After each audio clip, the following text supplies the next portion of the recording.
Welcome back to the house. Tonight, I'm working on removing this door frame so that we can get that walled off, hopefully in time for carpet to come in. So, I'm going to start peeling this frame off. First thing to do is to score around it to cut any paint so that you don't chip anything away, and get the trim off. I'll do that on both sides and see what it looks like underneath. Alright, good old utility knife. Start up in the corner.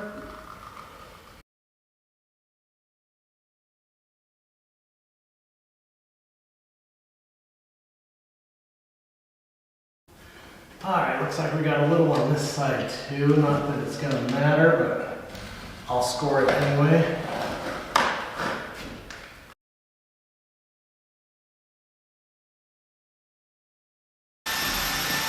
Okay. So this top board's going to stay in place. So that's going to be fine. So I just need to take these two sides off. And probably looks like these are made up door jambs. So probably not a fully framed door that they put in, something that somebody made kind of piece by piece. I'm going to go ahead and finish scoring here on the other side. I got some hardware to take off. Grab the driver. Just got the slide plate right here to get rid of.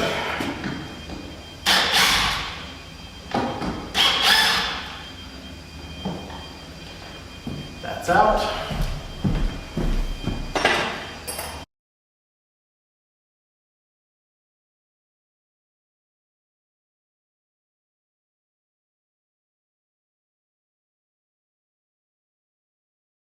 Should be ready to come off. I have a new tool I'm going to try.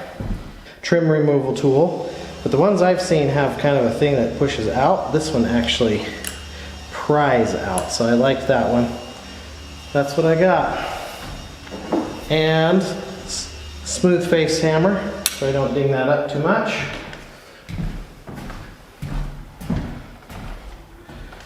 Start over here.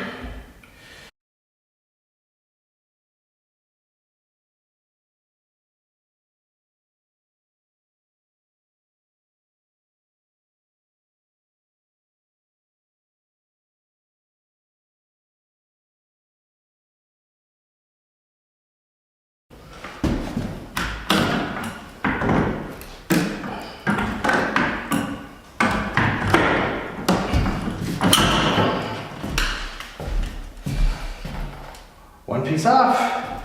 Nails still intact, most of them. Okay. Nice. Okay, so now I have to do that 3 more times. And then we'll take a closer look at the door frame. I'll bring you back then. All right, well here's what we have so far. Pretty much what you would expect. We got the trim off. We've got, I'm not convinced this is sheetrock back here. It might be old plaster or even cement board. That's okay, it's gonna get replaced with sheetrock. So next step is to take this part of the frame off, and I suspect under this I should find some screws holding the rest of this door frame in, and get those out, and this door should be pretty much done. All right, I've got that door jamb off, and unfortunately no noticeable screws, but I can see, so pick it up, yeah, like right there. Pretty sure that's a nail. And I've spotted a couple of other spots. There's another one right there. So I'm pretty sure this is just nailed in. I'll just take the trim removal tool, see if I can get under there, and pry that out.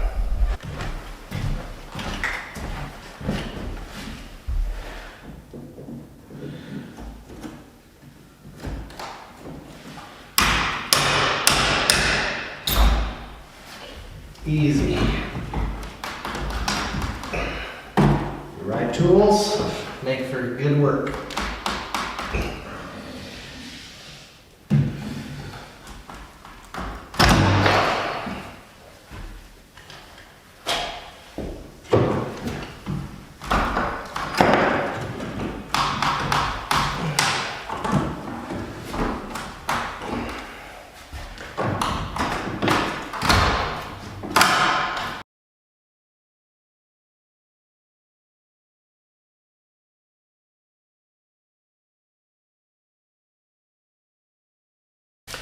It's a new day, and today I'm intending to get the frame put up. We have discovered that, as you would suspect in a home of this vintage, that the walls are plaster and lathe.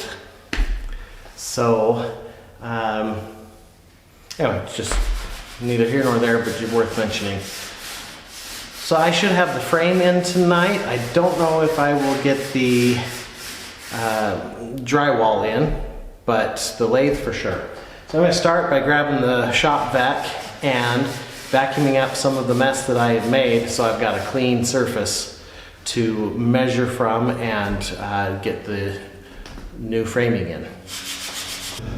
Okay, I've got my first board cut. I measured the door at a shade over 32 inches, and so I cut one 8-foot 2x4 in equal third parts, which should be about 32 inches. I do have a little bit of a gap, but I can fix that with the side pieces. So the other thing I'm going to do, up at the top, I want to put the board in this way so that the sheetrock can overlap onto this board. If I put it up this way, I wouldn't be able to attach the sheetrock at the top because of the crown molding that's still on. So to get my proper height, I've got these stacked up at the bottom all together. And now I just measure from there up to the top, and that gives me the height of my in-between boards. Just about 77 inches. Now cut 3 pieces to 77 inches. So 2 2x4s stacked this way are half an inch narrow of the width of a normal 2x4. So this is a pretty common way to do particularly a header, but you do have to space it by half an inch to get it to work right.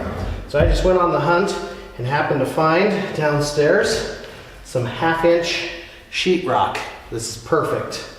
So, and it looks like my width is almost perfect as well. It's lining up right where I need it. So I'll score a line here, break this piece off, sandwich it in between, and then we'll be ready to put this frame all together.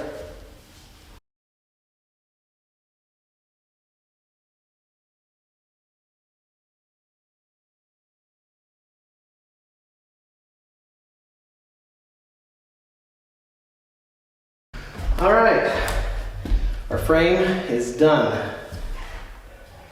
Almost ready to go in. I've noticed I've got a little bit of plaster overhang, like right there. I want to get rid of some of that so that this will go in cleanly, and then we'll put it in place. So coming down the home stretch here, this is almost in. Okay, I've got the plaster chipped away. Got nice clean lines everywhere, but this side does still hang over just a little bit. So I'm actually gonna pull the frame through and attempt to put it in place from this side. I don't know if that'll work because of the tack strip over here, but we'll give it a good old try.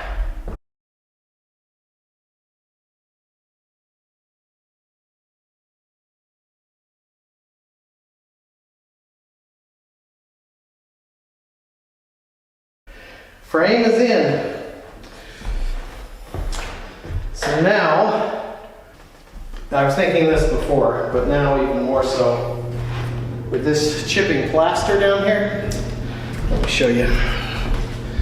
With this chipped plaster, I'm thinking I want to cut that plaster out, maybe up that paint line, I don't know, at least halfway, and do that all the way up, and then overlap the new sheetrock that far. That would take care of that problem. It's a thought. I've been debating back and forth on it. We'll see. This left side is in really good shape. I'd be fine leaving that, but this right side's rough. And the inside, yeah, on the wall side, it's a little bit rough too. And that would make, we'll see. I'll give it some thought. Now the other thing I'm going to have to do on this is I'm going to have to shim each side of this because of the lattice that's behind this. It pushes it out that much further. So if I put a regular piece of sheetrock here, it's likely to sit too shallow. Now I did get a 5/8 piece of sheetrock to do it, and we'll see. I'm pretty happy with this. The other thing I need to possibly do is put in the fire brakes. We will be back to work on that tomorrow. Tonight, I plan to get this walled off, get the sheetrock put in. I hauled in the sawhorses and the sheetrock inside where I've got light and it's just more comfortable. It is starting to get a little cool out. So first thing to do, I'm going to do the inside first so I can carry it through that way and not have to walk it all the way around. We'll start with some good old measuring.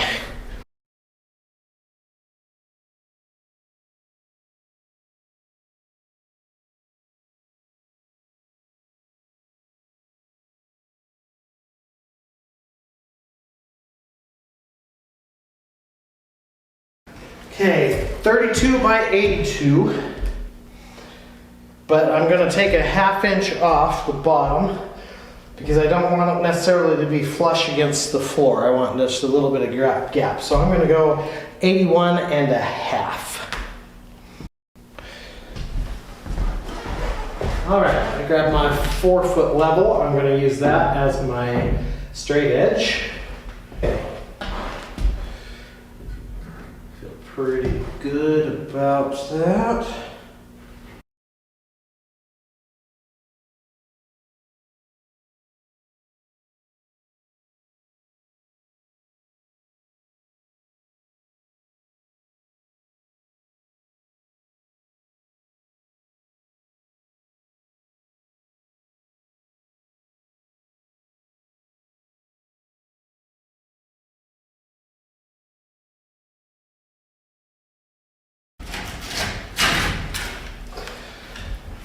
All right, well, at least that's going to be the back side. Nobody will see it. All right, this is kind of what I expected. The plaster is thicker by quite a bit. I will have to measure that, but I did buy an extra 2x4 that I can rip down shims to get this to be flush. So, and since it is now after 10 o'clock, I'm gonna have to save that for tomorrow, but I will at least get these pieces cut and ready to put in. Now let's put it in place and see how it fits. So much easier to handle when it's this size.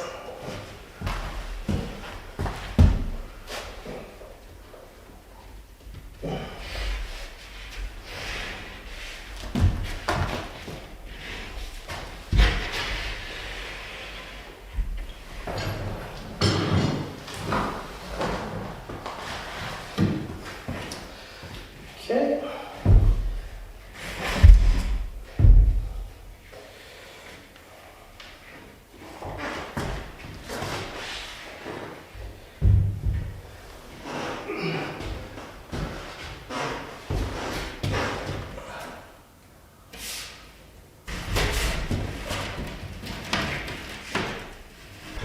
I have to say, just walking in this bedroom with that up, even though it's not officially put in yet, it already makes this room feel bigger because that wall is more usable. So I'm really already feeling happy about this decision to wall that off. I was second guessing myself the last few days just because it is convenient to walk through there.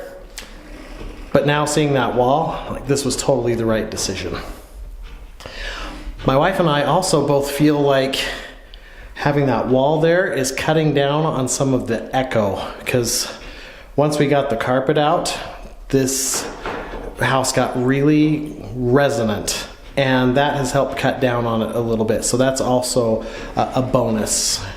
The other thing I did ask the internet about is on an interior wall, do I need the fire breaks, the boards that go here?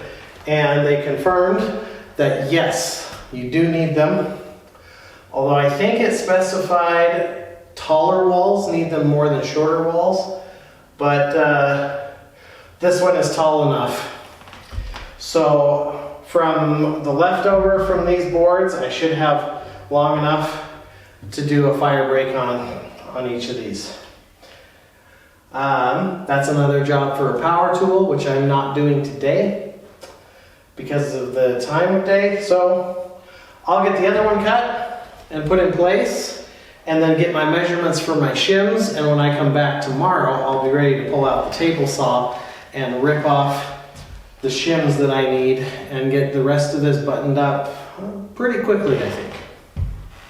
All right, tonight's the night to try to get the shims cut to get this attached. All right, I'm liking that measurement. Yeah, we're really consistent at 5:30 seconds. So lock that down. All right, time to go throw on the coveralls and probably set up the table saw and rip a couple pieces of 2x4. All right, I've got my 3 shims cut and in place behind this wall. 5/16 at least on this edge is like perfect. The other edge is hard to gauge again because of the taper that is built into sheetrock. But I also, down at the bottom, I lifted the board up and put a couple shims underneath so that there's a slight gap down at the bottom, or will be. And with that, I think I'm ready to screw this one in. So I've got some number 6 1 1/8 drywall screws to start with.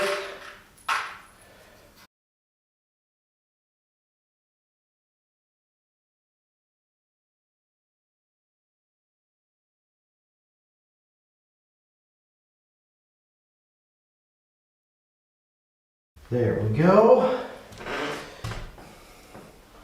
All right, now the middle. This one's going to be tougher. I should have scribed the line. I think it's right there. Try to keep these screws in line here.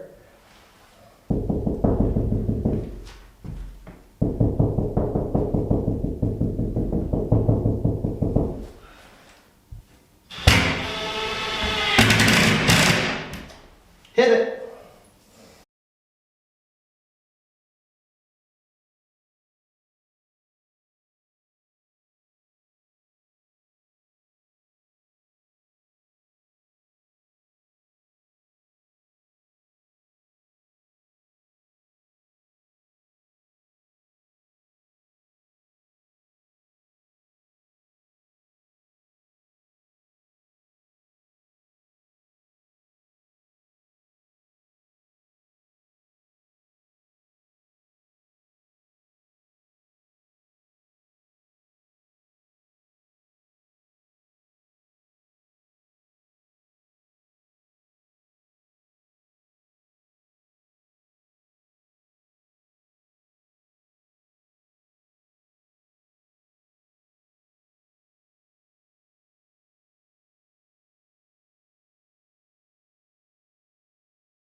I finished getting the wall, the doorway framed in and sheetrocked, and it is ready to go. I did run into a slight problem on the other side.